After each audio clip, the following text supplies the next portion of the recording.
حکام दावत इस्लाम और कुफार की मुखालफत जब रसूलुल्लाह ने खुलेआम इस्लाम की दावत देनी शुरू की तो कुरैश के सरदार सख्त परेशान हो गए। वो जानते थे कि अगर लोग इस्लाम कबूल करने लगे तो उनके बातल माबूदों की इज्जत ख़त्म हो जाएगी और उनका सियासी वो माशी असर भी ख़त्म हो जाएगा। उन्होंने आपको रोकने की कई कोशिशें की।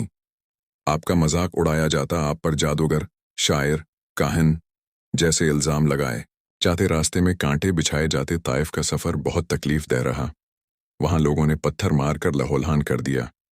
लेकिन इन सब जुल्मों के बावजूद आपने दावत इस्लाम नहीं छोड़ी।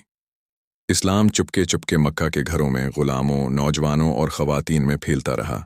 शाबी अबी तालिब का बाईकाट जब कुरैश ने देखा कि रसूल अल्लाह और बनु हाशिम के लोग पीछे हटने वाले नहीं, तो उन्होंने एक सख्त माशरती बाईकाट का ऐलान कर दिया।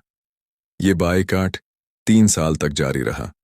इस दौरान मुसलमानों को शाब अबी तालिब एक पहाड़ी घाटी में कैद रखा गया। खाने पीने की चीज़ें बंद कर दी गईं। बच्चे भूख से बलबलाते रहे, पते और सूखे चमड़े खाने पड़े। 3 साल बाद ये बाईकाट अल्लाह के हुक्म से ख़त्म हुआ। आमुल हुज़्न, गम का साल। बाईकाट के ख़त्म होने के कुछ अरसे बाद हज़रत खदीजा और रसूलुल्लाह के चचा हज़रत अबू तालिब का इंतकाल हो गया। ये दोनों आपके सबसे बड़े मददगार थे। उनकी वफ़ात के बाद कुफार की ज़ुल्मतें और ज़्यादा बढ़ गईं। इसीलिए इस साल को आमिल हुज़्न यानी गम का साल कहा जाता है। मेराज का वाक़या। इसी साल अल्लाह ताली ने अपने महबूब नबी को एक अजीम तहफ़ा दिया। वाक़या मेराज। एक रात जब्राइल आपको मस्जिदुल हराम मक्का से मस्जिदुल अक़सा यरूशलेम ले गए। वहाँ तमाम अनबिया कराम ने आपकी इमामत में नमाज अदा की। फिर आपको आसमानों की सीर करवाई गई, जन्नत और दोज़ख दिखाई गई। अल्लाह ताली से मुलाकात हुई, नमाज का तोहफ़ा मिला। पहले 50 फिर 5 फ़र्ज़ हुए। बियत उक़बा और मदीना की तैयारी। जब मक्का में ज़मीन तंग हो गई तो आपने हज के मौके पर मुख्तलिफ कबाइल को इस्लाम की दावत देनी शुरू की। मदीना इस वक्त यसरब कहलाता था, से कुछ लोग ईमान ले आए। पहले साल 12 अफराद ने बियात की, बियात उक़बा औली।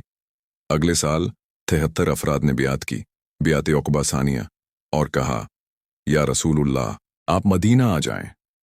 हम आपका हर हाल में दिफा करेंगे जैसे अपने घर वालों का करते हैं। हिजरत मदीना। जब कुरैश ने महसूस किया कि इस्लाम मदीना में फैल रहा है तो उन्होंने नबी करीम को कत्ल करने का मंसूबा बनाया। अल्लाह ताली ने आपको हिजरत का हुक्म दिया। आप हज़रत अबू बकर के साथ रात के वक्त मक्का से रवाना हुए और गारे सौर में 3 दिन छिपे रहे। फिर मदीना की तरफ रवाना हुए, जहां अहले मदीना ने पुरतपा का इस्तकबाल किया।